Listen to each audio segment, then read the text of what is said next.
Neues und Altes wird vereint im Archäologie-Event 2021 in Forge of Empires. Was es alles Neues gibt, erfahrt ihr nach dem Intro. Ich habe ja für die Event-Videos gar kein Intro. Also direkt ins Thema. Im diesjährigen Archäologie-Event begeben wir uns wieder auf ein Abenteuer tief unter der Oberfläche, wo wir mit Pinseln, Schaufeln und Dynamit unseren Weg zwischen massiven Steinwänden von Sand befreien müssen, um kostbare Schätze zu finden. Ein Pinsel bereinigt dabei ein einzelnes Sandfeld, eine Schaufel eine ganze Reihe von Sand, wird jedoch von Steinwänden begrenzt und das Dynamit sprengt alle umliegenden 8 Felder frei, sofern diese keine Steinwände sind.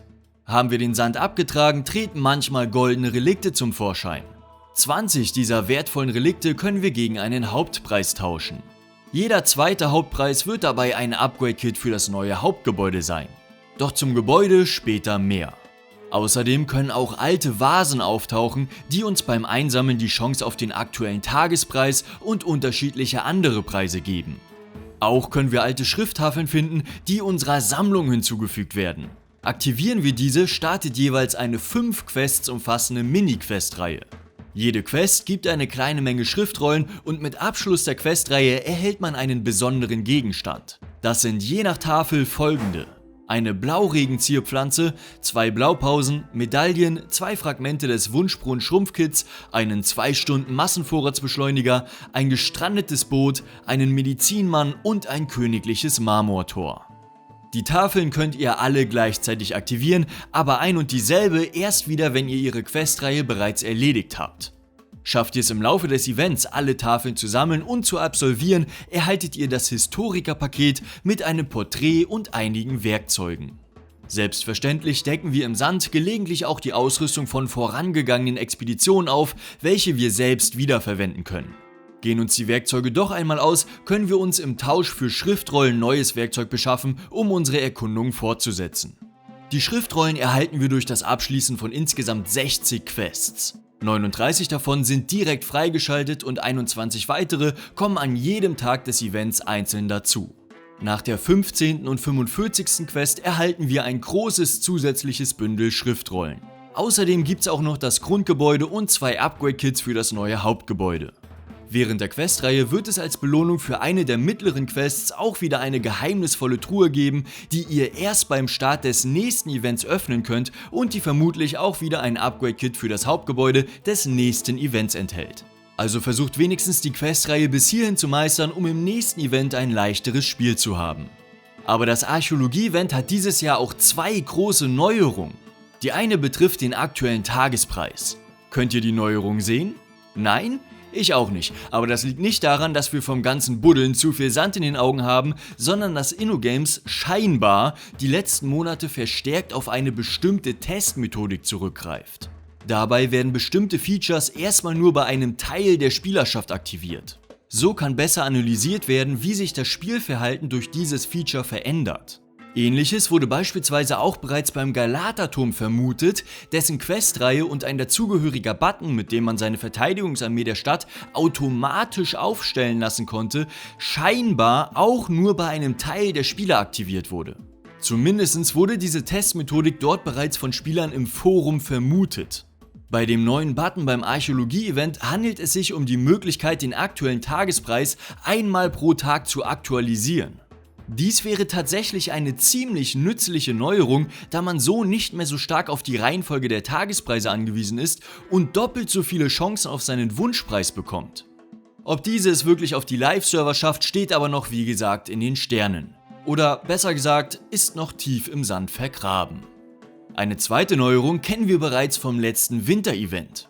Und zwar wurde der Kalender in optisch angepasster Form aufgrund des, Zitat, großen Erfolges des Winter-Events nun auch hier eingefügt. Und an der Stelle muss ich sagen, ja, es gibt in den 430 Kommentaren im Feedback-Thread des Beta-Forums zum Winter-Event durchaus positives Feedback zum Kalender. Aber auch unter der Berücksichtigung, dass Forum-Feedback grundsätzlich schon mal biased ist, weil natürlich eher Leute dazu tendieren, ihre Meinung zu schreiben, die negative Erfahrungen gemacht haben, statt Leuten, denen das Feature egal ist oder die es sogar gut finden, ist das Verhältnis von einem positiven Kommentar zu 69 negativen Doch schon ziemlich eindeutig, oder? Und das sind nur Kommentare, wo sich explizit zum Kalender, dessen Funktionsweise oder dessen Preisen positiv oder negativ geäußert wurde. Doch was wurde denn jetzt alles verändert? Zum einen natürlich das Aussehen, klar. Jetzt braucht ihr keine Schlüssel mehr zum Öffnen der Türen, sondern sogenannte Gems. Diese goldenen Gems findet ihr irgendwo im Sand. Davon könnt ihr täglich aber nur einen einzigen finden. Wie lange ihr dafür braucht, ist mehr oder weniger Zufall. Er könnte in den nächsten 2 Sandfeldern oder den nächsten 20 Feldern versteckt sein. Habt ihr diesen gefunden, könnt ihr den aktuellen Slot öffnen und erhaltet einen Preis. Findet ihr an einem Tag keinen goldenen Gem, bleibt der Slot erstmal verschlossen. Buddelt ihr am selben Tag, wo ihr den Gem bereits gefunden habt, noch weiter, könnt ihr nur noch Scherben finden. Eine Scherbe pro Tag könnt ihr auch immer über die täglichen Quests kriegen. Habt ihr 5 Scherben zusammen, habt ihr einen sogenannten Joker-Gem. Damit könnt ihr einen beliebigen Slot eines vergangenen Tages öffnen. Sollte es euch gelingen, alle 21 Slots zu öffnen, dann erhaltet ihr die Kalenderbelohnung, wo es ein Porträt, 200 Forge-Punkte, 100 Güter und 2 Auswahlkits für das Hauptgebäude gibt. Das schafft ihr aber sehr sicher nicht ohne Diamanten. Viele Diamanten. Und auch die Preise der einzelnen Slots sind im Vergleich zum Winter-Event nicht wirklich besser geworden. Die meisten sind für den Aufwand oder die Kosten schlichtweg nicht zu gebrauchen.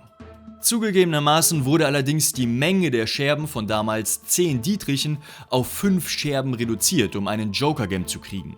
Dafür kriegt man allerdings über die täglichen Quests auch nur noch eine Scherbe statt 2 Dietrichen. Also ob das jetzt wirklich einen großen Unterschied macht, bezweifle ich stark.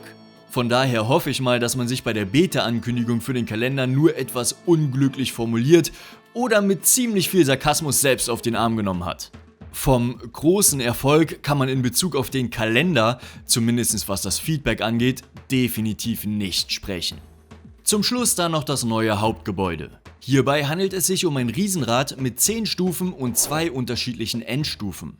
Die Effekte auf der höchsten Stufe sind Zufriedenheit, Bevölkerung, Münzen, Vorräte, 12 bzw. 10 Forge-Punkte, 20 bzw. 30 Güter, bis zu 26% Angriffsboost für die angreifende Armee oder bis zu 32% Verteidigungsboost für die angreifende Armee. Das Ganze gibt's auf 6×4 Feldern. Aufgrund der Eventmechanik ist es kaum möglich, eine theoretische Berechnung aufzustellen, ob das Eventgebäude kostenlos voll ausbaubar sein wird. Ich haue euch aber auch wieder einen Link zum englischen Fandom-Wiki in die Videobeschreibung. Dort findet ihr viele Informationen zum Event, wie sämtliche Questreihen, Funktionsweisen, Effekte, Preise und so weiter. Schaut also auch gerne dort rein. Dann hoffe ich erstmal, das Video hat euch wieder gefallen. Ich freue mich wie immer über jeden einzelnen Daumen nach oben. Wollt ihr nichts mehr verpassen, abonniert gerne den Kanal. Direkt unterstützen könnt ihr mich hier mit einer kleinen Kanalmitgliedschaft oder einem Sub auf Twitch, wo ich die nächsten Wochen auch regelmäßig streamen werde. Dann bis dahin erstmal ciao.